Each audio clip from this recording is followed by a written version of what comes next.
పరిశుద్ధ రాజ్యవాది స్తోత్రాలు చెల్లిస్తున్నాను. గడిచిన కాలం అంతే కూడా నీ కృపను భద్రపరిచి మమ్మల్ని కాచి కాపాడిన విధానం బట్టి నీకు స్తుతులు చెల్లిస్తున్నాను. మా యొక్క పర్యాయం ప్రభు నీ సన్నిధిలో రీతిగా కూడుకొని నాన్న మహిమపరిచినట్లుగా సజ్జనులంటే మమ్మల్ని ఉంచినందుకు స్తుతులు చెల్లిస్తున్నాను. కొన్ని విషయంలో ఈ పరిశుద్ధ గ్రంథం మాకు అనుగ్రహించిన ప్రభు దేవులాగ్నే ప్రభు ఆయన అతను ధ్యానిస్తుండగా పరిశుద్ధాత్మ దేవుడిగా మీరు మధ్య సంచారం చేయండి ప్రభు.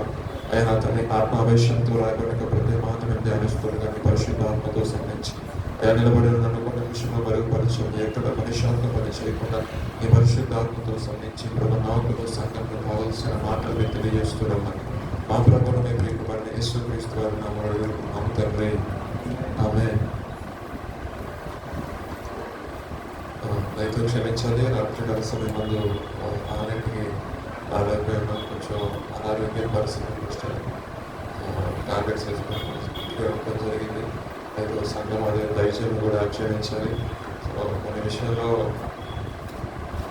ప్రభు సన్నిధిలో ఒప్పుకోవాలి కాబట్టి అనారోగ్యం రాత్రి గల సమయం ముందు. సో అయినా సరే ప్రభు రేపు దినం కొరకు ఒక మంచి వాక్యం దయచేయని అయినా ప్రార్థన చేసుకున్నప్పుడు దేవుడు చూపించిన మాటలు కొన్ని చూద్దామండి. కీర్తనలు 40వ అధ్యాయం 1వ వాక్యం చదివి సహాయం చేయగలరు. యెహోవా కొరకు నేను సహనముతో కనిపెట్టుకుంటుని ఆయన నాకు చెవియొగ్గి. మరొకసారి చదవండి.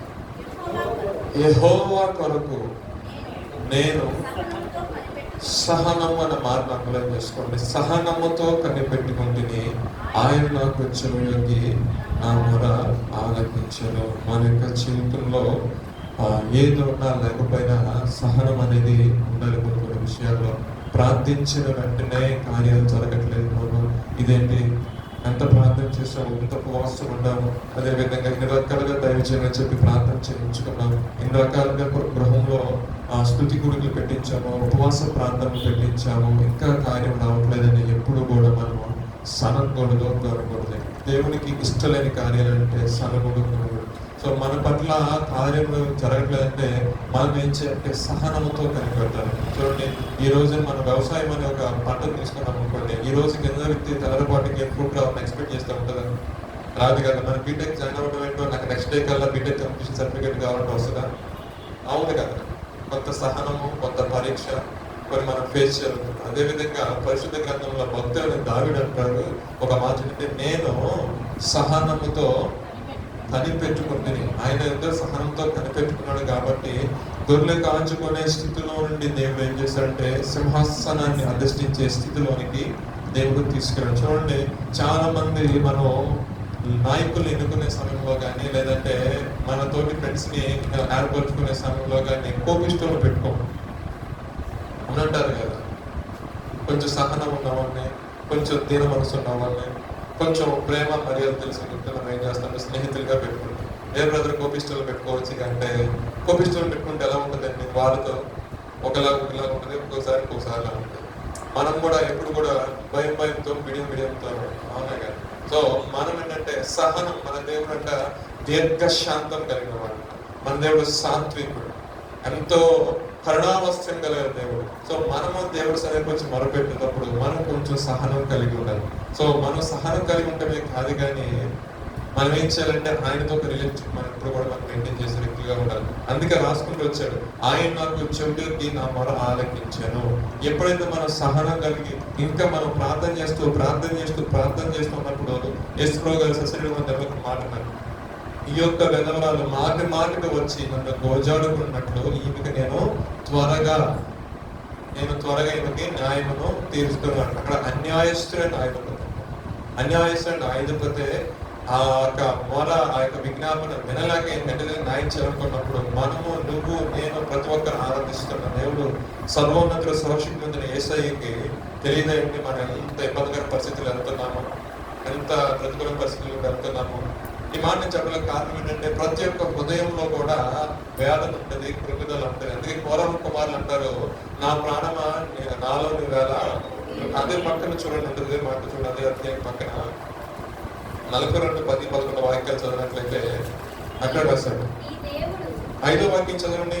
నా ప్రాణమా నాలో ఆ, నీవు ఎలా కృంగి ఉన్నావు? నీవు ఎలా కృంగి ఉన్నావు? నాలో నీవేళ తొందరపడుచున్నావు? నాలో నీవేళ తొందరపడుచున్నావు? దేవుని యందు నిరీక్షణ ఉంచు. దేవుని యందు నిరీక్షణ ఉంచు. ఆయనే నా ఆయనే నా రక్షకర్తనియు రక్షణకర్తనియు, నా దేవుడనియు చెప్పుకొనుచు. ఉమ్. ఇంకను నేను ఆయన స్తుతించెదను. ఇంకను నేను ఆయనను స్తుతించను. ప్రతి విషయంలో కూడా కృంగుదల అనేది ఇది ప్రతి ఒక్కరి జీవితంలో వస్తుంది. నా జీవితంలో వస్తుంది, వాక్యం అనుకున్న మీ జీవితంలో వస్తుంది, యేసు వారి యొక్క జీవితంలో కూడా వచ్చింది కృంగుదల రాలేదా? కానీ ఆయన ఏం చేశాడు? మానక ఆ గెస్సమైన తోటలో ఆ కృంగుదల వచ్చినప్పుడు కూడా ఆయన ఏం చేశాడు? ఆయనకు విజ్ఞాపన ఆపలేదు, ఆయన యొక్క ప్రార్థన ఆపలేదు, ఆయన చేయాల్సిన పనిని ఆపలేదు. మన యొక్క జీవితంలో వచ్చిన సమస్యను చూసి, వచ్చిన ఇబ్బందిని చూసి, ఇంకా నాకు జాబ్ రావట్లేదండి, ఇంకా నాకు ఎక్కడ సెలెక్ట్ అవ్వట్లేదండి, ఇంకా నా పరిస్థితి ఎలా ఉందండి, ఇంకా నేను నా సబ్జెక్ట్స్ క్లియర్ చేసుకోలేకపోతున్నానండి అని మానసికంగా ఇంకా భూసమానమైన పక్కన పెడితే, ఆత్మీయంగా కూడా ఇంకా నేను పరిశుద్ధాత్మను పొందుకోలేదండి, ఇంకా నేను అన్ని భాషల ద్వారా దేవుడు మహిమపరచలేకపోతున్నానండి, ఇంకా నేను పాటల ద్వారా ఆయన మహిమపరచలేకపోతున్నానండి, ఇంకా నేను వాక్యంలో ఇంకా ప్రకటించలేకపోతున్నాను. కొన్ని విషయాలన్నీ కూడా కొంతమంది ముందుదల కలిగి వస్తాయి. కాకపోతే ఆ టైంలో అనుకున్నారంటే ఏమాత్రం ముందు మన అవసరం లేదు. దేవుని యందు మనం ఏం చేయాలండి? నిరీక్షణ అనేది ఉంచాలి. ఎప్పుడైతే ఆయన యందు నిరీక్షించామనుకోండి, ఆయన ఏం చేస్తారు? నిరీక్షణ గలవారులారా ఎప్పుడు చెప్పుకోతారు, మరలా మీ యొక్క కోటలోకి ప్రవేశించండి. ఎందుకంటే మీరు అనేక ఇబ్బందులు పడ్డారు, అనేక నష్టాలు పడ్డారు, అనేక కష్టాలు పడ్డారు. ఇవన్నీ కూడా ప్రభు చూస్తున్నారు. ఈ పరిస్థితులు ఎలా ఉన్నా సరే దేవుని మందిరంకి వచ్చి సహనంతో ఎదురు చూస్తాను. నా ప్రభు నాకు కలిగించేంత వరకు నేను ఎదురు చూస్తాను, నా ప్రభు నాకు సహాయం చేసేంత వరకు నేను ఎదురు చూస్తాను. ఎందుకంటే మనం మనుషులు చూడలేదు, మనిషి నుండి సహాయం వస్తుందని మనం చూడాలి. అందుకే పరిస్థితి మనకు సెలవిస్తుంది కదా, రాజు నుండే మనకి హెచ్చుకలదు, అధికారం నుంచే మనకి హెచ్చుకలదు. ఎందుకంటే రాజు నమ్ముకుంటే కంటేను, భూపతి నమ్ముకుంటే కంటేను, అధికారులు నమ్ముకుంటే కంటేను, ఎవరిని ఆశ్రయించడమే దేవుడు వాక్యం సెలవిస్తుంది. యెహోవాను ఆశ్రయించే వారికి అసలు ఏం మేలు తక్కువదండి. కొంచెం ఆలస్యం అవ్వచ్చు. ఎవరి గురించి దేవుడు మాట్లాడదు నాకు తెలియదు, కానీ ప్రభు అంటున్నాడు, నువ్వు కొంచెం సహనం కలిగి ఎదురు చూడు, నీ పక్షాన్ని నేను కార్యాలు జరిగించబోతున్నాను. ప్రభు చెప్తున్నాను, కొంచెం సహనం కలిగి. ఒక అంటే నా ప్రాణాలు కరిగిపోతుందండి, నా ప్రాణాలు కృంగిపోతుందండి, ఈ సమస్యను, ఈ వ్యాధిని ఎలా తట్టుకుంటే నాకున్న అప్పులు కావచ్చు, నాకున్న ఆర్థిక ఇబ్బందులే కావచ్చు, ఇవన్నీ కూడా నన్ను ఉంచేస్తున్నాయి. కానీ ఈ టైంలో మీరు సహనం కలగమంటారు ఏంటి గారంటే, నేను చెప్పట్లా, భక్తులని దావీదు అంటారు, సహనం కలిగి, నేను సహనం కలిగి కనిపెట్టుకుంటే నేను నా మొర ఆయన ఆలకించు, గ్రహించలేని గొప్ప కార్యాలు ఆయన చేశారు. అదే మాట చదువుకుంటారండి. 4-5 వాక్యాలు చదవండి. 4-5 వాక్యాలు. గర్విష్ఠులైనను, లక్ష్య పెట్టక ధన్యుడు యెహోవా నా దేవా, నీవు మా ఎడల జరిగించిన ఆశ్చర్య కార్యములను, మా ఎడల నీకున్న తలంపులు. హల్లెలూయా. దేవుని కంట మన ఎడలున్న తలంపులు అంటే బహు విస్తారం అంటే, మన కన్న తల్లిదండ్రులకు ఉండదు ఆలోచన. అంటారు కదా, నా కుమారుడిని ఏ విధంగా చదివించాలి, నా కుమార్తెని ఏ విధంగా చదివించాలి, నా కుమారుడికి ఏ స్టడీ అయితే, ఏ స్కూల్ అయితే బాగుంటుంది అంటే ఎన్ని ఆలోచనలు ఉంటాయి ఒక బిడ్డల పట్ల తల్లిదండ్రులకి. 4 రకాల ఆలోచనలు ఉంటాయి అంటారు కదా. కానీ అదే విధంగా మన తండ్రి, మన ఆత్మీయత తన స్వరక్తముని చిందించి వెలపెట్టి మనం కొనుక్కున్న మన దేవుని కంట మన ఎడమ తలంపులంట బహు విస్తారం అంటే. మనం అనుకుంటాము, మనం కొన్నిసార్లు ప్రభుకి ఎలా చేస్తే బాగుంది కదా, ప్రభు ఎలా చెల్లిస్తే బాగుంది కదా మనం అనుకుంటాం. కానీ ఆయన మన కొరకు ఉద్దేశించిన మార్గము అది మనకి క్షేమకరమైనది కానీ కీడు ఏనాటికి మనకు అది ఏమనిపిస్తుంది. కొంచెం ఫస్ట్ మనం ఎన్నుకున్న మార్గము ఏమంటుంది, పొదగలి మార్గమే కొన్ని ఇబ్బందులు తీసుకొస్తుంది. కానీ ఆయన చెప్పిన మార్గం మనం నడిచామనుకోండి దేవునికరంగా ఉంటుంది. నడవచ్చు. ఆయన చెప్పిన మార్గం అంటే ఏంటంటే ఆయన వాక్యానుసారంగా మనం జీవించడం. పర్టికులర్ గా ఏదో ఆయన ఏదో సాహస పనులను తీసుకొచ్చి దాన్ని పొడి చేసి దాన్ని తీసుకొచ్చి ఇక్కడ జలం రబ్బాయి ఏం చెప్పడా దేవుడు అదేమన్నా, మీరు పెద్ద పనులు ప్యాకేజ్ చేసి తీసుకొచ్చేసి దాన్ని పొడి చేసి నన్ను పెట్టమన్నా. విరిగి నలిగిన హృదయంతో మీరు ప్రార్థన చేయండి. విరిగి నలిగిన హృదయాన్ని నేను అలక్ష్యం చేసే దేవుడు కాదు. నేను మాట్లాడుతున్నప్పుడు మీ చెవులు వినడానికి ఇష్టపడండి. నేను ఏదైతే మార్గాలు మీకు బోధిసిన ఆ మార్గాలు మీరు నడవండి, సత్క్రియలు కొనసాగించండి, నీతి కలిగి న్యాయం కలిగి ప్రవర్తించండి. ఏదైతే నేను చెప్పినో ఆ క్రియలు చేయడం మీరు ఇష్టపడండి. ఏదైతే నేను తల్లిదండ్రులు నేను మీకు నివాసాలు తీసుకెళ్తాను కాబట్టి అక్కడ మీకు యాక్సిడెంట్ అవ్వాలంటే నా యొక్క రక్తంలో మీరు కడగబడి ఉండాలి. ప్రతి సంస్కార ఆధారంలో ఏం చేయాలి? పరిశుద్ధమైన నిర్మలమైన మనస్సాక్షిగా దాన్ని మీరు చేతులు దేవుడికి ఇంత మించి మళ్ళీ ఎక్స్పెక్ట్ చేశారు. మీ హృదయాన్ని మీరు బట్టలు చింపేసుకోండి, మీరు నా కోసం ఎంత ఉపవాసం ఉండి పక్క తీసుకొచ్చి ఇంటికి కొట్టండి, మీ రకం గారి మనం ఆలోచిస్తాను చెప్పాడు దేవుడు అన్నా. చాలా సింపుల్ గా చెప్పాడంటే, నువ్వు ఏదైతే నీ క్రియల ద్వారా నువ్వు చేయలేకపోతున్నావో, నీ క్రియల ద్వారా నువ్వు ఏదో దేని జయించలేకపోతున్నావో, నా సహాయం తీసుకో. నాకు ఆదరణకర్త నేను ఇచ్చే కదా, పరిశుద్ధాత్మ నేను ఇచ్చే కదా, ఆ పరిశుద్ధాత్మతో నడిపించకూడదు. పరిశుద్ధాత్మ ఎప్పుడు కూడా పరిశుద్ధమైన తలంతుల చేత ఎప్పుడు ఆహ్లాదాన్ని కలిగజేస్తూ ఉంటుంది. మనకు ముందుగా ఎప్పుడు వస్తే సమస్య చూసినప్పుడు ఏదైనా సమస్యలో కన్నా కొంచెం ఏదో ఒక 99% మనం 100% 99% మనం ఆ యొక్క పెయిన్ తో సఫర్ అవుతున్నప్పుడు కొంచెం వాడు రిలీఫ్ ఏదన్నా ఒక చక్కటి మాట పరిశుద్ధాత్ముడి ద్వారా మనం తగిలిందనుకోండి, 99% నా భారం కొంచెం ఎక్కువైనట్టు ఒక 5 నిమిషాలు ఎక్కువైనట్టు అనిపిస్తుంది. అవునా కదా? That is not example. 10 ఇంటర్వ్యూలు అటెంప్ట్ చేశారు, 10 ఇంటర్వ్యూలు ఎక్కడ సెలెక్ట్ కాదు, 9 ఇంటర్వ్యూలు ఎక్కడ సెలెక్ట్. 10 ఇంటర్వ్యూలు ఏం చేస్తారంటే L1 రౌండ్ కంప్లీట్ అయిందంటే ఫస్ట్ రౌండ్ స్క్రీనింగ్ అయింది, నెక్స్ట్ రౌండ్ మేము కాల్ చేస్తాం అన్నప్పుడు ఈ 9 ఇంటర్వ్యూ గురించి ఆలోచిస్తారా? కనీసం 10 ఇస్తే కనీసం ఒక దాంట్లో దేవుడు వాటికి కూడా మనం ఏం చేసుకోవాలి. నానా రకమైన సమస్యలు మనల్ని వెంబడిస్తున్నప్పటికీ కూడా మన సహనము కలిగి ఎదురు చూసినప్పుడు దేవుడు అంటాడు, నేను నీ ఎడల కలిగి ఉన్న ఆలోచనలు బహు విస్తారమైనవి. నువ్వేమో జస్ట్ ఇక్కడ ఈ బేసిక్ చూసుకుంటున్నావు, కానీ నేను నీ గురించి ఆల్సింది అల్టిమేట్. నేను 10,000తోనో 20,000తోనో లేదా ఓన్లీ పాటలు పాడే వ్యక్తిగా ఉండాలనుకుంటున్నావు, కానీ దేవుడు అంటే ఆత్మతో నిండి భాషలు మాట్లాడే వ్యక్తిగా అనేక మందికి దీవెనకరంగా ఉంచాలని దేవుడు అనుకుంటున్నాడు. నేను అనుకున్నా కేవలం ఒక పాట పాడే వ్యక్తి ఉంటే చాలు, కేవలం ఉపదేశంగా ఉంటే చాలు, కేవలం ఒక డ్రమ్ ప్లే చేసే వ్యక్తిగా ఉంటే చాలు. నీకై నువ్వు రిజర్వ్ చేసుకోవద్దు ప్లేస్ని, నీకై నువ్వు సబ్మిట్ చేసుకో దేవుడికి.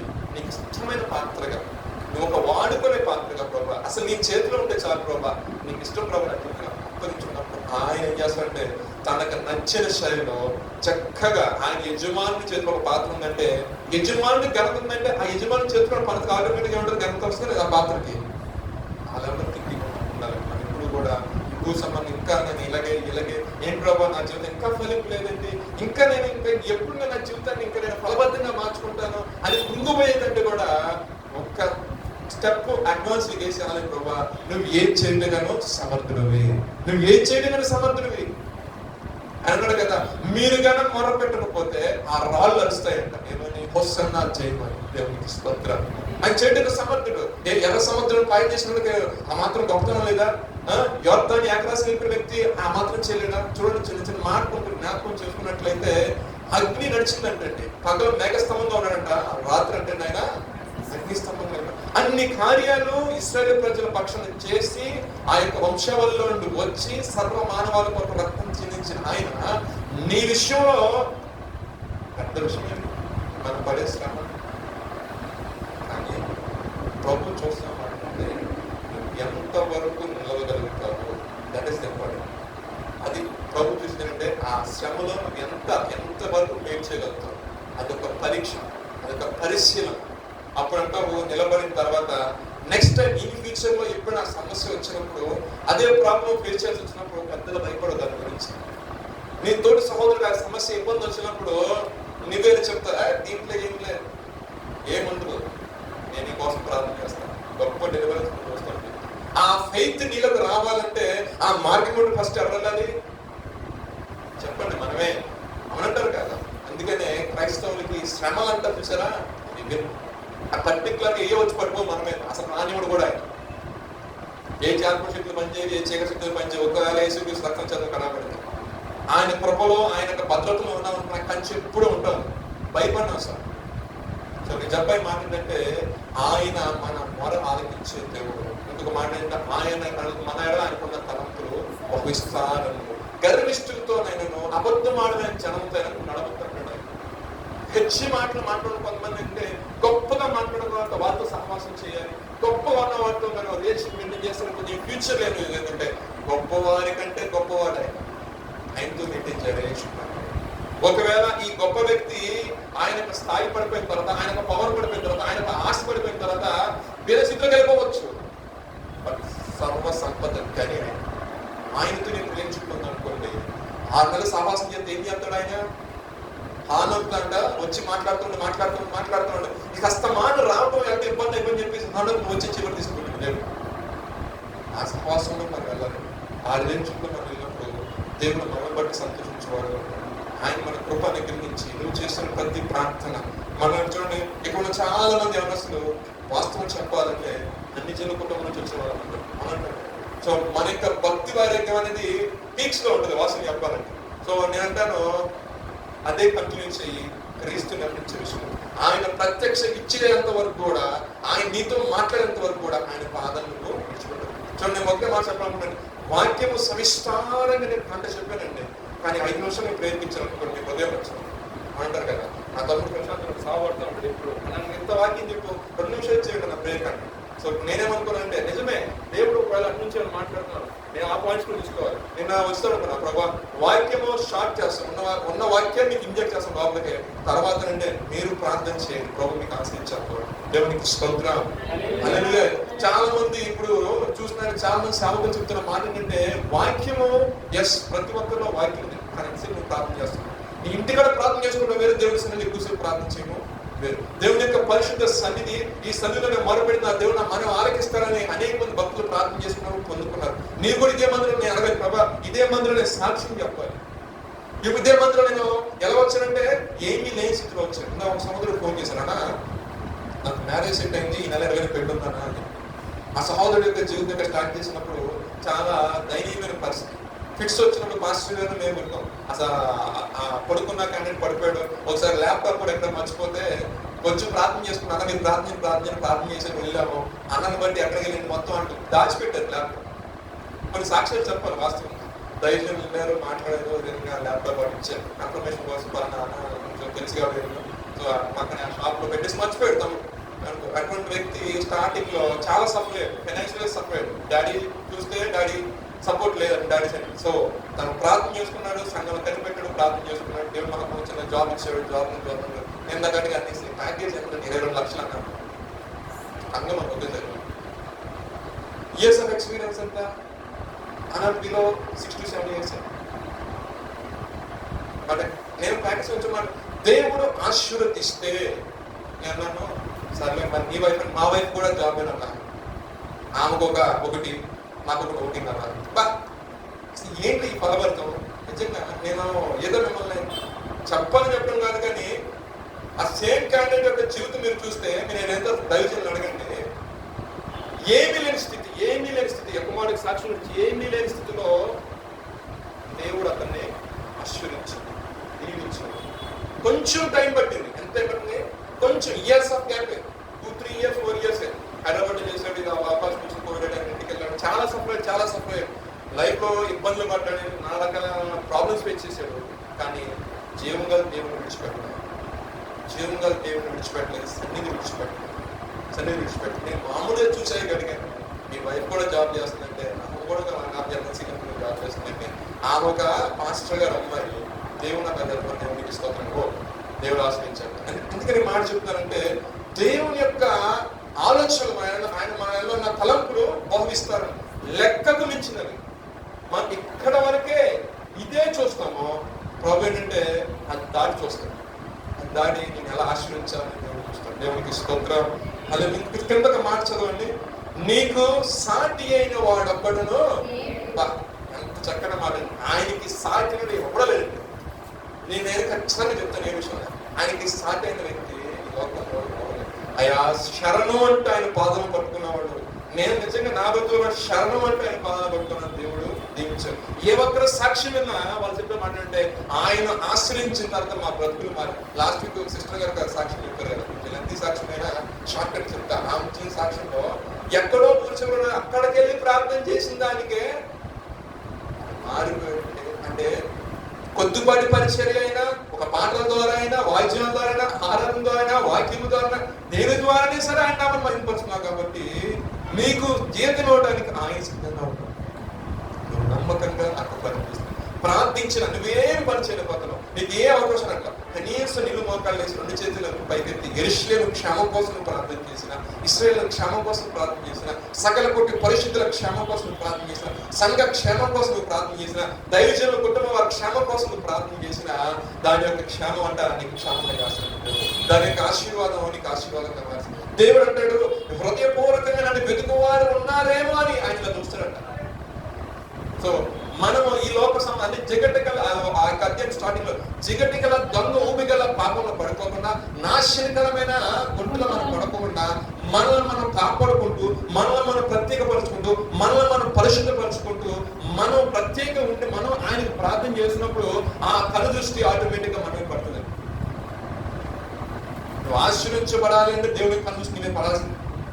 దేవుడికి కను దృష్టి మీద పడాలంటే నీ క్రియలు సరి చేయబడాలి. నీ క్రియలు సరి చేయబడాలంటే నీలో ఒక వాక్యం వెళ్ళాలి. నీలో ఒక వాక్యం వెళ్తే సరే వాక్యం పని చేయాలి. వాక్యం పని చేయాలని నీవు మోకరించి ప్రార్థన చేయాలి. సో మనము ఏదైనా పొందుకోవాలంటే ఖచ్చితంగా ఆ కను దృష్టి పరిధిలో ఆయన అలా సంచరించలా చూస్తున్నప్పుడు తక్కువ మనం ఎక్కడున్నా సరే మనం మెరుస్తాం. దేవుడికి స్తోత్రం, హల్లెలూయా. ఎందుకంటే ఆ కృప మనకిచ్చాడు దేవుడు. సో మనం గమనించుకుని జిగట్టగల తంగుగల పాపాన్ని పులుముకోకుండా ప్రత్యేకంగా ఉన్నప్పుడు యోసేపుని ఏ విధంగా అయితే దేవుడు ప్రత్యేకపరిచి దీవించి తనకు చూపించిన ప్రతి ఒక్క కళలో తన చూపిన ప్రతి ఒక్క దర్శనాన్ని దేవుడు ఏం చేశాడంటే నెరవేర్చుకోవచ్చు. నా దేవుడికి అసాధ్యం అన్నట్టు ఆయనకి సాధ్యమైన వాడు ఎవరో లేడంతే. ఆయన నమ్ముకొని ఆయన ఆరాధిస్తున్నప్పుడు, ఆయన మార్గం మనం నడుస్తున్నప్పుడు, ఆయనే మనం గురిగా పెట్టుకున్నప్పుడు, ఆయనే మనకి సంచివరలు ఉంచుకొని ఆయనే అక్కడ లీడించమని వెళ్తున్నప్పుడు మనం ఖచ్చితంగా చేయండి పొందుతాం. ఒకవేళ పాపం మనల్ని ఎంటర్ అనుకోండి, చూడండి నీవేళ కృంగి ఉన్నావు, దేవుని నిరీక్షించు. ఈ మాట మనం కొంచెం పాత నిబంధన గ్రంథంలోకి వెళ్తే యెహోషాపాతు కూడా హాయిలో జరిగిన మరణ హోమం నిమిత్తం 32 మంది పరాక్రమశాలు అంటే మామూలు కాదండి. పరాక్రమ అంటే ఒక్కొక్కరు 100 మంది వేసుకొడతారండి. అటువంటి వాళ్ళు 36 మందిని హాయి ప్రజలు ఏం చేశారు, చాలా తక్కువ స్వల్ప జనాలు ఏం చేశారంటే మోసపోత పొందేశారు. అసలు ఆ మాట వినేసరికి వాళ్ళ యొక్క గుండె కరిగి నీరైపోయిందంట. ఏం చేయాలో తెలియక యెహోషువ తల కింద పెట్టి నడుస్తుంటే దేవుడు అంటే నా మాట నువ్వెందుకు ఏడుస్తావు యెహోషువ? ఇశ్రాయేలీయులు పాపం చేస్తున్నారు కాబట్టి, ఇశ్రాయేలీయులు పరిశుద్ధంగా ఉండాల్సిన జనాలకు ఒక పాపం ఎంటర్ అయింది కాబట్టి నువ్వు అప్పజేయని చూడాల్సి వచ్చింది. ఏమైనా వచ్చిన నాయకుడు పాపం ఎంటర్ చేసాక అప్పుడు దాకా జై జీవితం ఉన్న వారికి జీవితం ఒకేసారి ఏం పడిందంటే అప్పజేయండి. నేనంటాను ఏదైనా నువ్వు జయం పొందలేనప్పుడు ఫస్ట్ చెక్ చేసుకో. అందుకే యోబు గారు ఏం చేశారంటే ఏ పాపం ఏ దోషం రాకుండా ఉదయాన్నే లేచి తన పిల్లల కోసం, తన కోసం, తన కుటుంబీకుల కోసం ఏం చేశారంటే బల్లర్పించాడు, ప్రార్థన చేస్తున్నాడు. బల్లర్పించి తండ్రి దేవుడికి ప్రార్థన చేస్తున్నాడు. ఇక్కడ చూసినట్టు దేవుడు మాట్లాడుతున్న యెహోషువతో నువ్వెందుకు నీ మోహాన్ని నేలనా, నువ్వెందుకు కృంగిపోతున్నావు? పాపం ఎంతైందో లోపల. అందుకని నువ్వు అభిషేకపడినప్పుడు ప్రభు సన్నిధిలో కనిపెట్టి ప్రార్థన చేస్తున్నాడు.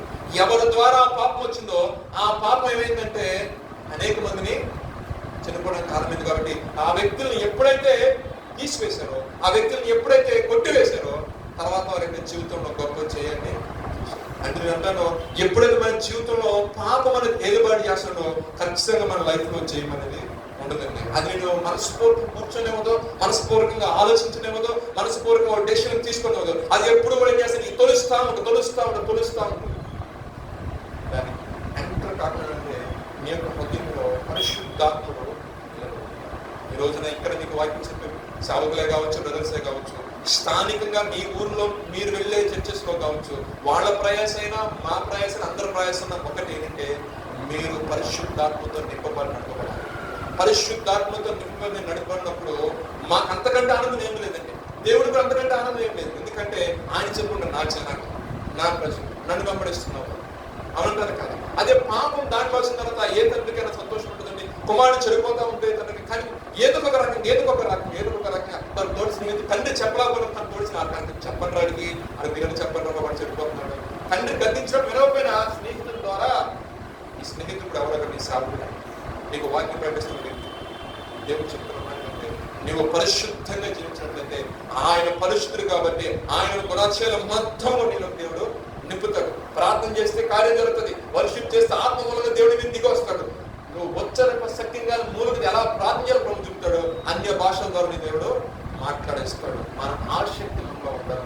మనము నానాటికి ఏదో వచ్చామా, మనం కూర్చున్నామా, మనం వెళ్ళిపోయామా అంటే మీరు క్లాస్కి వెళ్తా ఉంటారు. మీరు వ్యక్తిగతంగా చెప్తున్నారు, ప్రతిరోజు ఏదో క్లాస్ నేర్చుకుంటే వెళ్తారు. వితౌట్ ప్రాక్టీస్ మీరు దాని సబ్జెక్ట్ ఏం చేయగలుగుతారా చెప్పండి. సో మీరు విన్న దాన్ని తీసుకొచ్చి ప్రాక్టీస్ లో పెడుతున్నాయి కదా. రేపు వద్దన్న ఆ ఇంటర్వ్యూ ఏమైనా అడిగితే ఆటోమేటిక్ గా మాటతో చెప్పమంటారు. రాయకపోవడం రాయాలంటే చేతి జరగవు మనకి. ఎందుకని దెర్ ఇస్ నో ప్రాక్టీస్ అంటారు కదా. మనకు కూడా అదే. అక్కడ ఉన్నాడు ఏం చేస్తా ఉంటాడు, నిన్ను పరిచయం అంతమానం నిన్ను శోధన లేస్తా ఉంటాడు. నువ్వు కట్ట నుంచి చాలా వెళ్ళిపోవాలనుకో, ఎప్పుడు కూడా యొక్క జీవితాన్ని పరిశుద్ధంగా కాపాడు. అలా పరిశుద్ధంగా కాపాడుతున్న యెహోషువ మీద సాతాను ఫిర్యాదు చెప్పినప్పుడు దేవాదేవుడు ఏమన్నా మాట అంటే అతను మళ్ళీ వస్త్రం మొదలు తీసుకోండి అవుతుంది. జకర్యా గ్రంథం 3వ అధ్యాయం అంటే దేవుని దృష్టిలో నువ్వు పడ్డామనుకోండి, దేవుని దృష్టిలో నువ్వు ఉన్నామనుకోండి, ఆ పాప మాలిన్యం నీ మీద రాకుండా ఆయన ప్రభుత్వం ఉంటుంది. ఆ పాప మాలిన్యం నేను తాకకుండా సంరక్షిస్తుంది. ఈ లోకంలో ఫ్రీగా ఏ దొరికితే తీసుకుంటాం, కానీ తర్వాత అర్థం ఏంటంటే తీసుకోకపోయినా పర్లేదు అనిపిస్తుంది అని అంటారు కదా. ఆ మధ్యన ఫ్రీగా సిమ్ లెక్క నేను కూడా సిమ్ వేసుకున్నాను. నేనేం చేసి వీటన్నింటిని కలిపేసి బ్యాంక్ అకౌంట్ లాగిన్ పెట్టేశాను. మీరు ఇప్పుడు ఇంత ఛార్జ్ చేసుకోకపోతే మీ సిమ్ కార్డ్ ఆపేస్తాం అని చెప్పాడు. ఇప్పుడు నేను సచ్చినట్టు దాన్ని ఏం చేయలేను. కొంతమంది అంటే ఈజియెస్ట్ వే, ఈ వేలో కంటే బాగానే ఉంటుంది, ఈ వేలో అసలు మీరు ఏమైనా అవసరం లేదు, మందిరం వచ్చి కూర్చొని వెళ్ళిపోతే దేవుడు ఆశీర్వాదం వచ్చేస్తాం కాదు. స్వామి ఈ రకాల బోధలు వస్తున్నాయి బయట. సో అందుకే చెప్తాను, మీరు వచ్చి కూర్చొని వెళ్ళిపోయిన ఆశీర్వాదం రాదు. వచ్చి కూర్చొని వ్యక్తిగతంగా ప్రార్థన చేసుకొని పశ్చాత్తాపంతో హృదయం గమనించుకొని నా జీవితాన్ని నీకు సమర్పించుకున్న ప్రభు నాకు సహాయం చేయండి. ప్రభు దగ్గర పశ్చాత్తాపడి హృదయం చెప్పుకుంటే ప్రభు నీకు సహాయం కిందకి వెళ్దామండి. అది మాట చెప్పిన యెహోషువ గ్రంథం 17-11 మాటలో ఇంకో చూసినట్లయితే యోనా గ్రంథం 2వ అధ్యాయం 2వ మాటలో చక్కటి మాటలు. యోనా గారు ఒక ప్రత్యేకమైన ప్రార్థన చేశాడు. ఆయన దేవుని ఆత్మ నడిపి ఒక పక్కన ఉంటే ఈయన సొంత నిర్ణయం తీసుకుని ప్రాంతానికి పోయాడు. కానీ దేవుడు చంపాలని దేవుడు ఉద్దేశం కాదు. ఎప్పుడు కూడా ఏ మనిషిని కూడా కొట్టివేయాలని దేవుడు ఉద్దేశం కాదు. ఏ మనిషి అయినా సరే వాడు చేస్తున్న తప్పు ఏంటో వాడు తెలియజేసి ఆ తప్పు మరలా చేయకుండా ఒక అవకాశం ఇస్తే వాడు సరి చేసుకున్న వైపు వస్తాడు కదా అన్న ఆలోచన ఎప్పుడు దేవుడికి. సో యోనా తన యొక్క జీవితంలో దేవుడికి మాట ఒక ప్రాంతానికి వెళ్ళమన్నప్పుడు ఆ ప్రాంతాన్ని నినివే పట్టణానికి వెళ్ళమంటే ఈయన తార్షీషుకు పోయేటప్పుడు దేవుడు ఏదో చేయాలనుకోలేదు. దేవుడు అనుకున్నాడు వీరికి ఒకటి అసలు ఈ పనులు కలిసి చేద్దాం అనుకుంటే దేవుడు కూడా మనం ఒక తెలియక పొరపాటు వెళ్ళిపోతే అక్కడ చచ్చిపోవడం మనకి దేవుడికి ఇష్టం ఉండదు. చాలా మంది అంటారంటే దేవుడు మాట నిలిచినండి ఆయన పోయినండి ఎంత చెడిన తప్పు, అది రాంగ్, అది రాంగ్. ఇక్కడ కూడా దేవుడు ప్రయత్నం చేస్తాం, అక్కడ తిరిగి తీసుకోవడం నీకు కలిగి చేస్తాను చెప్పేస్తున్నాం. కొంతమంది అంటే ప్రభుత్వం రియలైజ్ అవుతారు దేవుడు ఆత్మగా నాతో మాట్లాడుతుంది అని అంత భయంతో ఏంటంటే బ్యాక్ వస్తుంది. యోన యొక్క జీవితం చదవండి మాట్లాడదు త్వర చేయగా కాయకలు వేయగా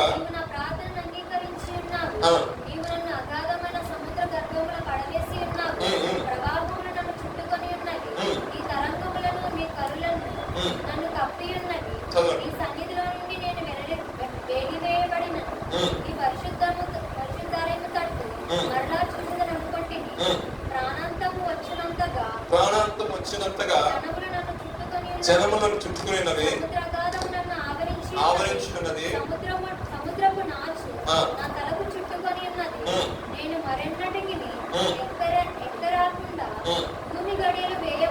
చాలని తన యొక్క బాధని వెళ్ళగలుగుతున్నాడు. కానీ మనం ఆరాధిస్తున్న దేవునికి అసాధ్యమైందంటే ఏమన్నా అంటే ఆయనకి సాటి రాంది ఏమన్నా, ఆయనకి సాటి అయిన వారు ఎవరో లేరు కాబట్టి మొర విన్నాడు, మూలికి విన్నాడు, వానికి పశ్చాత్తాపంతో వస్తుంది. అంటే నేను ఏం చెప్తానంటే ఒకవేళ నువ్వు తెలిసి తెలియని పాపంలో పడితే దాన్ని కంటిన్యూ చేయడానికి సాహసించకు. అది ప్రభు చెప్తున్న మాట కాదు. నువ్వు సాహసించి కంటిన్యూ చేసావా అది తొదరికి మరణం వైపు లాక్కెళ్తాడు. సో ఈ మాట విని ఆ పాపాన్ని కంటిన్యూ చేయక ఆ పాపం లోక పాపం కొట్టుకొని పోక నిన్ను సరెండర్ చేసుకున్నది. పాపం అనేది అది పోషణ మాటలే కావచ్చు, ఇది అనేది నిరసన. అసలు ప్రార్థించకపోవడమే పెద్ద పాపం అని పరిశుద్ధ గ్రంథంలో. ప్రార్థన చేయకపోవడమే పెద్ద పాపమే. పాపం అంటే మనం ఉద్దేశించి ఏదో చేస్తేనే, ఏదో దొంగతనం చేస్తేనే పాపం, విభజిస్తేనే పాపం, లేదంటే ఇంకా హత్య చేసిన పాపం అని కాదు. రకాల పాపం ప్రార్థించుకుంటున్నాం. సో కొంతమంది సాహసించి 2 రోజులు ప్రార్థించకపోతే ఏం కాదులే ఏమైంది, 2 రోజులు ప్రార్థించ, 2 రోజులు 4 కాస్త వారం అయింది. ఈ శరీరం దేనికి అలవాటుపోతే ప్రార్థన రాదు. గంట చేసే ప్రార్థన 10 నిమిషాలు కాస్త 2 నిమిషాలు 3 నిమిషాలు ఈ కత్తి అయిపోయింది. ఏమైపోయింది? కత్తి పొందిపోయింది, సమస్య వచ్చింది, అడ్డుకట్ట వచ్చింది. ఇప్పుడు బతమంటే కష్టపడతా ఉంటాడు, నలుగుతూ ఉంటాడు. నలుగుతుంటే ఏమవుతుంది? ఒకే ఉందా?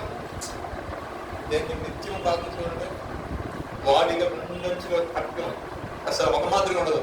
ఎటువంటి సమస్య వచ్చినా ఏది వచ్చినా సరే పర చీల్చుకుంటూ వెళ్ళిపోతాడు. ఏమంటారు కదా, మన యొక్క జీవితం ప్రార్థన విశ్వాస జీవితంలో కీ రోల్ కీ అది చాలా. అది లేకపోతే మనం నిలబడలేము, మనము ఆడుకోలేము. మహాభక్తుల వారి యొక్క జీవితంలో చూస్తే మోకాళ్ళ ప్రార్థన. రాత్రి కాసం ఒక వీడియో షేర్ చేద్దాం అనుకున్నా. ఒక ఆయన్ని మీరు వినే ఉంటారు, బెన్సన్ గారి గురించి విన్నారా? బెన్సన్ ఒడిస్సా గారి గురించి. సో ఆయన ఏం చేశారంటే చెత్త కుప్ప దొరికాడు. ఆయన ఆఫ్రికా కన్నా చీకటి కన్నాను అలా చర్చోళ్ళందరూ కలిపేసి బోగేసి డబ్బులు వేసి ఆయన ఏం చేశారని ఫాస్ట్ ట్రైనింగ్ కోసం అమెరికా పంపించారు. ఫాస్ట్ ట్రైనింగ్ అయింది. మావాడు వస్తున్నాడు, అంత డబ్బులు పంపించాము, మంచి దైవజనుడు వస్తున్నారని చెప్పేసి ఎంత ఉంటుంది, సంతోషం ఉంటుంది. సంఘం అంతా ఆప్యాయత పంపించినప్పుడు వీళ్ళందరూ వెళ్ళిపోయి మోకప్పుడు వెళ్ళిపోయి మా తమ్ముడు ప్రశాంత్ రెడ్డి అశోక్ లాంటి అందరూ వెళ్ళిపోయి పడ్డారు. ఆయన మీద పడ్డవాడు కరెంట్ షాక్ కొట్టాడు, అక్కడ నిలబడ్డారు. అనుకోకూడదు పట్టం కరెంట్ షాక్ పట్టం పక్కన పెడితే అన్య భాషలో మాట్లాడుతున్నారట. ఈలో వీళ్ళు వచ్చారు. ఎవరు? ఎయిర్పోర్ట్ లో ఉన్నవాళ్ళు, వాట్ ఈస్ న్యూసెన్స్, ఇక్కడ ఏంటి అసలు చెప్తాను చదవాలంటే అనేసరికి వాళ్ళు వచ్చి వాళ్ళు అరెస్ట్ చేయవలసిన వాళ్ళు కొట్టిన వాళ్ళు షాక్. అంటే ఇక్కడ చెప్పే మాట ఏంటంటే దేవుని యొక్క అభిషేకం అటువంటి ఆయన చీకట ఖండమైన ఆఫ్రికా ఖండాన్ని దేవుడు ఆయన ద్వారా అనేక మందిలో క్రీస్తు వైపు తిప్పడానికి ఆయన ఒక సాధనంగా దేవుడు వాడుతున్నాడు. తన యొక్క జీవితం ఎక్కడ స్టార్ట్ అయింది? చెత్త గొప్ప అంటే పెంట గొప్పలో నుండి దేవుడు అతను లేపాడు. ఆయన వచ్చాడు ముట్టుకోవడానికి సెక్యూరిటీ గార్డులు కూడా దండం పెట్టేసి ఆ వీడియోస్ గురించి చూడండి. దయచేసి ఎంతో అంటే దేవుడు ఒకరిని ఏర్పరచుకునేటప్పుడు వాడు ఏంటని చూడ ఫస్ట్ ఆఫ్ ఆల్ అని గుర్తుపెట్టుకోండి. ఆయన ఏంటని చూడడం, నువ్వు విల్లింగ్గా ఉన్నావా ఫస్ట్ ఆఫ్ ఆల్. అది నేను వాడుకోవాలనుకుంటున్నాను దేవుడు, నేను వాడుకోవాలనుకున్నాను, నువ్వు విల్లింగ్గా ఉన్నావా లేవా? ఆయన బలవంతంగా నువ్వు రాని లాగడు. ఆయన లాగడు. కాకపోతే ఏంటంటే దైవజనుడి ద్వారా మాట ఆయన తెలియజేస్తాడు మనకి జీవితం. యోనా తన యొక్క జీవితంలో యోనాన్ని ఆ మత్స్యలో మింగితే ఏదైనా చేప మింగిందంటే 1 or 2 days లో అరిగిపోవ లోపల యాసిడ్స్ అవి ఉంటాయి. వాస్తవానికి చెప్పాలి అంటారు కదా, మనం తిన్న ఆహారం కొన్ని అవర్స్ ఏమైపోతుంది మన కడుపులో ఆ డైజెస్టివ్ సిస్టమ్ లో యాసిడ్స్ ఏం చేస్తుందండి లోపల మొత్తం కరిగించేస్తాం అంటారు కదా. సో చూడండి, యోనా యొక్క జీవితము కన్నీటితో వేదంతో మరొకడు. ఆహారం అయిపోవాల్సింది, లోపల అరిగిపోవాల్సింది, కరిగిపోవాల్సింది మనవాడు. కానీ దేవుని యొక్క విశ్వ ప్రణాళిక చూడండి, దేవుని యొక్క ఏర్పాటు చూడండి. ఆ 3 దినాలు అయిపోయినా సరే చనిపోకుండా కాచి కాపాడి ఎప్పుడైతే నన్ను జ్ఞాపకం చేసుకో ప్రభు అని ప్రార్థన చేసి ముగించాడు. 3 రోజులు ప్రార్థన చేశాడు, 1 రోజు 2 రోజులు కాదు. ఉత్తప్పుడు ఈయన ప్రార్థన చేయడు, ఉత్తప్పుడు అసలు గంట కూడా ప్రార్థన చేయడు. ఇప్పుడు ఎన్ని గంటలు చేశాడు? 3 రోజులు. అంటే 24 into 3 అయింది. ఒకసారి ఎన్ని గంటలు? 3 రోజుల 72 గంటల. ఈ 72 గంటలు ఒకటే ప్రార్థన. నేను ఎక్కడ ఉన్నాను? రాజులో ఉన్నాను, నేను ఎక్కడ అగాధ కోపంలో ఉన్నాను, నేను ఎక్కడ ఉన్నాను, నీ సన్నిధి విరోధంగా ఉన్నాను, నేను చేసిన తప్పు తప్పు తప్పు తప్పు రైట్ మైండ్లోకి వచ్చింది. రియలైజ్ అయ్యాడు, ఓకే అక్కడ రైట్. మనల్ని కూడా ఒక సమస్య నుండి దేవుడు బయటికి లాగాలంటే దేవుడు ఏం చేస్తాడంటే శుద్ధ సువర్ణంగా మార్చి తీసుకొస్తాడు. తీసుకొచ్చిన దేవుడు వాక్యం బయటికి చెప్పాడు, మాట్లాడాడు. కుడి ఎడమ తెలియని ప్రజలు 1,20,000 మంది ఒక్కని మూలరక్షించబడి దేవునికి స్తోత్రం. అంటే ఎంత సువర్ణంగా, ఎంత శోధించబడితే అంత సువర్ణంగా మార్చబడతావు, అంతే సువర్ణము ఇంత రకంగా ప్రకాశిస్తుంది. మన జీవితంలో గమనించాల్సిన విషయం, శోధన వస్తుంది, ఆయన ఏమిటో మన సహనంతో కనిపెట్టాలి, ఓపికతో కనిపెట్టాలి. ఇంకొక మాట చెప్పి నేను ముగిస్తాను. యాక్ట్స్ చాప్టర్ అపోస్తల కార్యం 16వ అధ్యాయము 22 వాక్యం నుంచి కొన్ని మాటలు చూద్దాం. అపోస్తల కార్యం అందరూ తెలిసిన వాక్యమే. 26 వాక్యం చదవండి ఒకసారి. 26 చదవండి. అప్పుడు అకస్మాత్తుగా మహాభూకంపము కలిగిన అంత ముందు ఏం జరిగింది అంటే ప్రార్థిస్తుండగా. వాళ్ళు ఎందుకు ప్రార్థించారు? ఎక్కడ ప్రార్థించారు? బందీకాణంలో ప్రార్థన చేశారు. ఇబ్బందుల నుండి ప్రార్థన చేశారు, శ్రమలో ఉండి ప్రార్థన చేశారు, స్తుతించారు, ఘనపరిచారు. వాళ్ళు మనకి ఇండైరెక్ట్ ఇస్తున్న మెసేజ్ ఏంటంటే, నువ్వు శ్రమలో ఉన్నప్పుడు, నువ్వు ఇబ్బందులు ఉన్నప్పుడు, నువ్వు ఉపద్రవం ఉన్నప్పుడు నువ్వు మానక స్తుతించాలి, నువ్వు మానక ప్రార్థించాలి. అప్పుడు ఏమవుతాయి అంటే మహాభూకంపం కలిగేస్తాడు దేవుడు, గొప్ప విడుదల దేవుడు కలిగజేస్తాడు. అసలు వాళ్ళు చెరసల పోరాటం కారణం ఏంటి? వాళ్ళు తప్పు చేశారా? వాళ్ళు ఏం తప్పు చేయరా. వాళ్ళు నడుచుకుంటూ వెళ్తుంటే ఎవరికో దయ్యం పట్టింది, కుతం దయ్యం పట్టింది. దయ్యం పట్టిన వ్యక్తి ఏమంటుంది, ఈయన సర్వోన్నత దేవుని కుమారులు అని రోజు అంతా నప్పుడు అదే పాట పాడుతుంది. దేవుని కుమారులు అని చెప్తుంది కానీ దాన్ని మార్పల్సిందా? మార్పల్సింది. ఇటువంటి మన బ్యాచ్ కనపడుతుంటారా? దేవుని పెట్టుకున్నాడు, దేవుని పెట్ట మన దయ్యం పెట్టుకో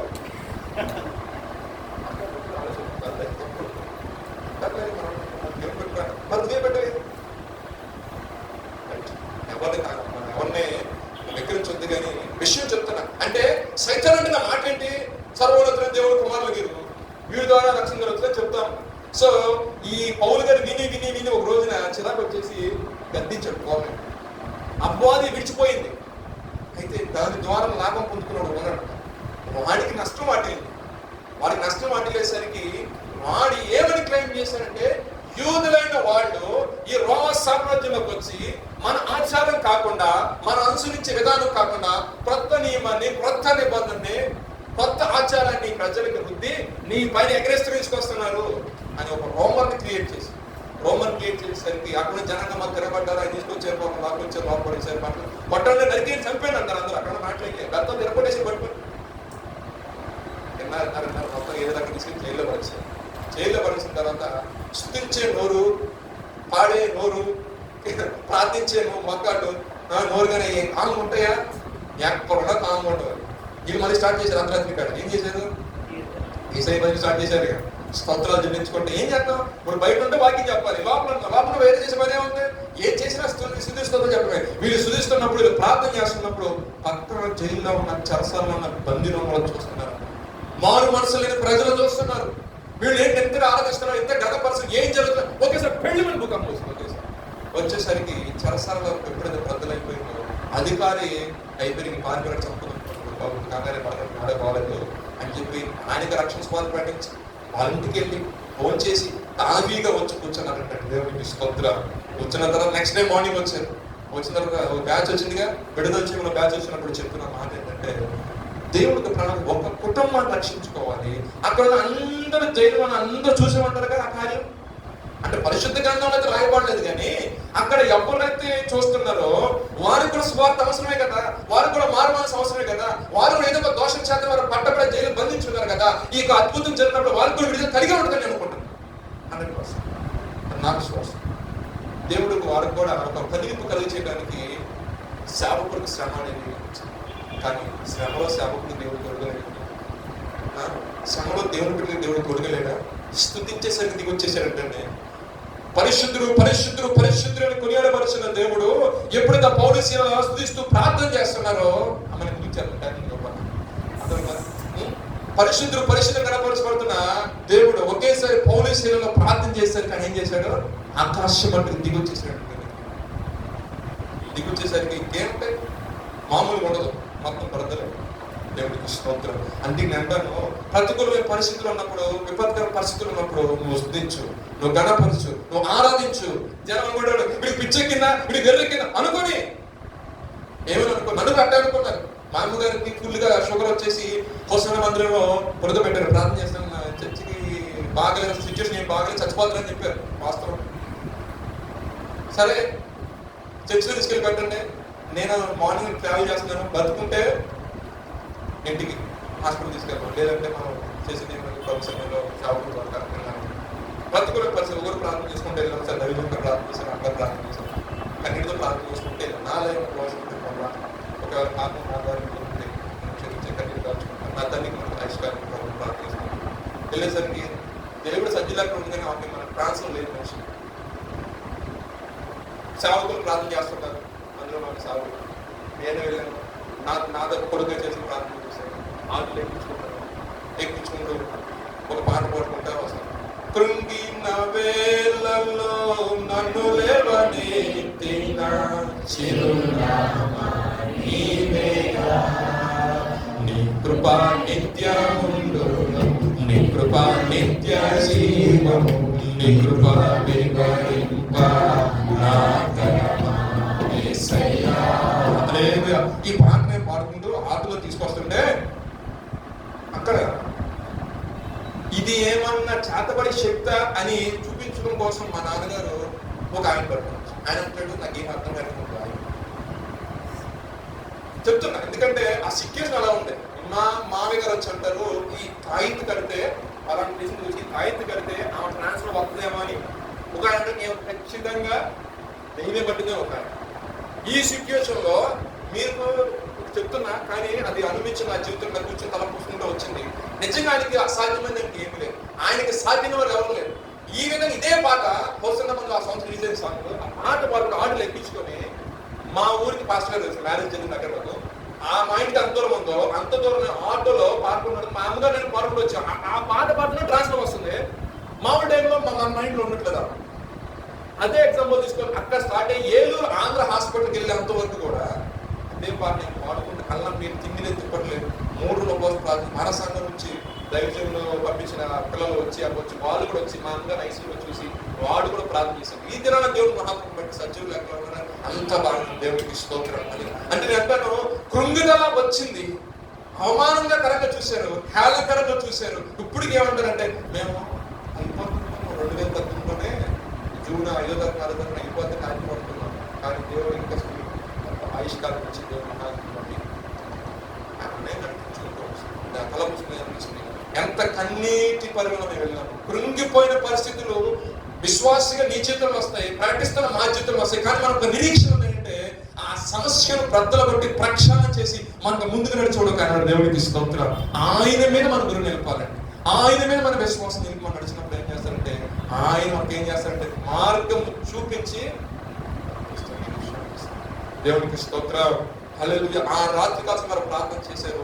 దేవుడు అద్భుతకరంగా వాళ్ళైతే బయటకు తీసుకు వాళ్ళు రావడానికి ఇష్టపడలా. తర్వాత వచ్చిన తర్వాత మాట్లాడి బంటూ కాంతి వచ్చారు. వచ్చిన తర్వాత అన్నారు, నువ్వు యూజ్ అయ్యి పెడతాడు. ఎవరు రాబాబు నేను యూజ్ అని చెప్పింది రోమీలు అన్నాడు. అంత కింద మాట్లాడు. మేము రోమీలు కదా అన్నప్పుడు వాళ్ళకి వణుకు పుట్టింది. అంటే రోమా సామ్రాజ్యంలో ఒక రోమియన్ తీసుకుని కొడతారా అని చెప్పేసి మీ బంటూ అధికారం చెప్పేసి అధికారం చేతులు పట్టుకొని బతికారు. దైవం క్షమించి నేను ముందే చెప్పొచ్చు ఈ విషయం. అంటే నేను ముందే చెప్పడం సెకండ్ నువ్వు ఎవరు ఎక్స్ప్లెనేషన్ తీసుకోవాలి కదా. నేను మాట్లాడుతున్నప్పుడు మేము ఏదైతే మాట్లాడుతూ వినాలి కదా. నువ్వు విశ్లేషణ దాన్ని విశ్లేషణ తీసుకోవాలి కదా. నేను వినిపించిందా నువ్వు తీసుకోవాలి కదా. అంత టైం కూడా ఎవరు తీసుకొచ్చి ఏం చేసావు. అయినా మాకు మేలు జరిగింది. మాకేం జరిగింది? మేలు జరిగింది. మా భారం ఏంటి? ఆత్మల భారం. మా భారం ఏంటి? దేవుడి కొరకు ఆత్మ సంపాదించాలి. ఇంట్లో అందరూ సంపాదించాము. బంట్రోతును కూడా దేవునికి స్తోత్రం. హల్లెలూయా. ఇంకొక మాట చెప్పి ముగిస్తానండి. పరిశుద్ధ గ్రంథమైన మార్కు సువార్త 5:35 వాక్యం చదువుకుని ముగించాం. మన దేవుడికి అసాధ్యమైనది ఏం లేదు చెప్పారు. సాయంకాలం అయినప్పుడు చదవండి. 30 వచ్చి చనిపోయి ఉన్నది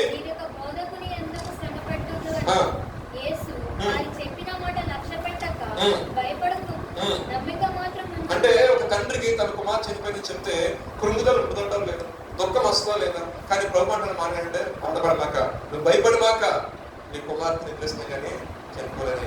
సర్వాధికారం కలిగిన దేవుడు ప్రాణం పెట్టటగానో ప్రాణం తీయటగానో దాన్ని మళ్ళీ జీవం చేయడం అంటే ఎండిన దాన్ని పచ్చగా చేయడం పచ్చదాన్ని ఎండు చేయడం సర్వాధికారం కలిగిన దేవుడు మనం ఆలోచిస్తున్న దేవుడు అవునంటారు కదా. ఆయనకి సర్వాధికారం ఉందండి. ఆయన అంటే నా మాట ఏంటంటే నువ్వు బాధపడమాక, నువ్వు కృంగిపోమాక, నలుగు వెళ్ళదు అని అప్పుడు దాకా తెలుసు ఆయనకి. ఆయన వచ్చిన విషయం తెలుసు. అక్కడ చిన్న ప్రాసెస్ జరుగుతుంది. అక్కడ ఏంటంటే ఈయన నడిచి వెళ్తున్నప్పుడు ఒక ఆలోచన చేకి పట్టుకుంది. ఈయన ప్రభావం ఆలోకి వెళ్ళింది. అక్కడ మాటలు నడుస్తుండగానే ఈ యొక్క అధికారి గమనిస్తున్నాడు. నాకు కుమార్తె బలహీన చేత బాధపడుతుంది, రోగం చేత బాధపడుతుంది, చావుకు సిద్ధమైంది. ఆ ప్రభు దగ్గరికి వెళ్ళి ఆ యేసు ప్రభు అంటే ఎవరు ఆయన దగ్గరికి వెళ్తే ఆయన ఏదో ఒక సహాయం చేస్తే ఒక ఆశతో వచ్చాడు. ఈయనకి టైం దొరకలేదు. ప్రభు ఒక చీఫ్ మినిస్టర్ దగ్గరికి మీరు సండే ప్రార్థన చేయించుకుంటారు. ప్రార్థన చేయించి ముందు వచ్చి ప్రార్థన చేస్తారు. మీరు ఎందుకు వచ్చేది? అవునా గారు పాస్టర్ గారు, అవునా గారు గుంపులో నీ సాక్షి ఉంది. వేసుకో గారు ఉన్నారు అనుకోండి, ఆయన అధికారు అక్కడ ఉన్నాడు. వీళ్ళందరూ క్లియర్ అయితేనే కదా అక్కడ ఒకరు ఆయన. కానీ ఆయన ప్రతి ఒక్కరిని అబ్జర్వ్ చేస్తున్న దేవుడు, ప్రతి ఒక్కరి యొక్క ఆలోచన దేవుడు. ఆయన తెలుసు. ఆయన వచ్చి అయ్యా ఆయనక కుమార్తె చెప్తున్నాను ప్రభు వెనువెంటనే వచ్చారు. ఆయన కంగారు పడ్డారు. తనతోటి శిష్యుల బాగా ప్రార్థించేవారు, బాగా నమ్మకస్తున్నారు. ఆయన తీసుకున్నాడు బయలుదేరి వెళ్ళేసరికి అక్కడ స్థలం లేదు, ఏడ్చేవాళ్ళు. ఆయన అంటారు కొంచెం స్థలం ఇవ్వండి, చిన్న నిద్రపోతుంది కదా, చనిపోలేదంటే చనిపోయిందా అంటే చనిపోవాలి, నిద్రపోతుంది. వ్యంగ్యం చేశారు, హేళన చేశారు, అవమానకరంగా మాట. కానీ ఆయన అవన్నీ తీసుకున్నాడు ఆ పొద్దులోకి. ఆయన ఏం తీసుకోవాలి? ఆయన ఏం చూస్తున్నాడు? ఎదుటి వారికి కృంగిపోయిన హృదయాన్ని చూస్తున్నాడు. ఏ సహాయం చేసి తండ్రి సంతోషపడతాడో, ఈ కుమార్తెని విషయం ఏమేమి చేయాలి ఆయనకు ఆలోచన ఉంది అంటారు కదా. మనకి ఏ కార్యం చేస్తే మన నోటు నవ్వుంటుందో అది చూస్తే మన తండ్రి. అవునా కదా? అవునా కాదండి? అవునా కదా? మన అడుగులో డాడీ ఇవ్వడు, కానీ ఒక సర్ప్రైజ్ గా ఒక గిఫ్ట్ వస్తుంది ఒక రోజు. అవునంటారు కదా? అప్పుడు మన నోట్లో ఏముంటుందండి? నవ్వు ఉంటుంది. డాడీ ఆ రోజు ఎవరన్నా అంటే ఆ రోజు ఎవరన్నా, బట్ యు ఆర్ ఎలిజిబుల్. ఇప్పుడు నువ్వు ఎలిజిబుల్ రా బాబు, ఈ రోజు నువ్వు ఎలిజిబుల్, నువ్వు తీసుకో.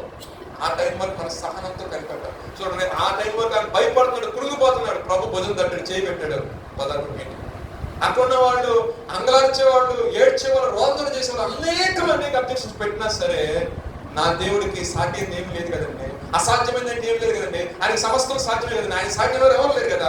వెళ్ళాడు, తల్లి తక్కున్నాడు. ఒకటే ఒక మాట, ఆయన అరబిక్ భాషలో చిన్నదానం లేగాడు, లేచి కూర్చుంది, అటు ఇటు నడిచింది, ఆహారం కట్టుకున్నాడు, విషయాకరణ ఆయనకు అసాధ్యమైన చనిపోయిన వ్యక్తులు నేను చెప్పిన వ్యక్తి మన దేవుడు ఆరాధిస్తున్నాడు.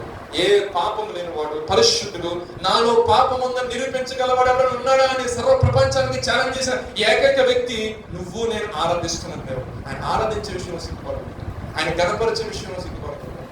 మనము ఒక విషయంలో సిగ్గుపడ, మన పాపం చేస్తే మనం సిగ్గుపడ, మన తండ్రిని ఎలా ఎదుర్కోవాలి, మనం దోషం చేస్తే అయ్యో నా ప్రభు దగ్గర ఎలా వెళ్ళి నేను మన రెండు చేతులు ప్రార్థన చేయాలి, అయ్యో నా చేతుల్లో నా నడకలు, నా తలంపు, నా ఆలోచన ఈ విధంగా చెడిపోయాను కదా ప్రభా, భయపడాలి, ఒక వణుకు రావాలి. అది దేవుని భయపడాలి. ఒక తప్పు చేయాలన్నా, సాహసించి ఒక దోషకాలను చేయాలన్నా దేవుని భయమునిగా ఉందనుకోండి, ఏం చేస్తాడు? సో మన ఈ రాత్రికాల సమయంలో గమనించిన విషయం ఏంటంటే, సహనము కలిగి కనిపెట్టి మనం ప్రార్థన చేసినప్పుడు ఆయన మన ఏళ్ళ బహు విస్తారమైన ఆలోచన కలిగిన వ్యక్తి కాబట్టి మన విషయంలో సహాయం చేస్తాడు. అంత మాత్రమే కాకుండా ఆయనకి సాధ్యం ఏమీ లేదు. ఈ విషయాన్ని గమనించిన ప్రార్థన చేసుకున్న కొన్ని విషయం పాటు ఏ విషయంలో కుంగిపోయిన ప్రార్థన చేసుకుని, ఏ విషయంలో మీరు కుంగిపోయినారో, ఏ విషయంలో మీరు అధైర్యపడుతున్నారో ప్రభుత్వం మీరు చెప్పండి, ప్రభావ ఈ విషయం నేను కుంగిపోతున్నాను, ఈ విషయంలో నేను అధైర్యపడుతున్నాను. కానీ నాకు ఒక నీ మాటలో ఒక నిరీక్షణ లేదు, నేను నీ యందు నిరీక్షించు, దేవుని యందు నిరీక్షణ ఇంచుము అని అయానాథను నీ సహోదరుని ద్వారా ప్రభా, అయానాథను మీరు మాట్లాడారు, నాతో మాట్లాడారు ప్రభా. ఇదిగో నీ యందు నేను నిరీక్షించుతున్నాను ప్రభా. అయా నిరీక్షణకు ఆధారం లేని సమయంలో అయా అబ్రహాము ఇచ్చిన వాగ్దానాన్ని బట్టి అయానాథను అవిశ్వాసం చూపగా విశ్వాసంతో ఎదురు చూసిన దాన్ని బట్టి ప్రభా, వాగ్దాన కుమారుని ఏ విధంగా అయితే పొందుతున్నాడో నా జీవితంలో ప్రభా, అయానాథను మీరు ఎదురు చూస్తుండగా నీ కృప నాకు దయచేయగా ప్రభా, నీ ఆత్మతో నీకు నడిపించమని కొన్ని నిమిషం మనకే మనం ప్రార్థన చేసుకుందామని.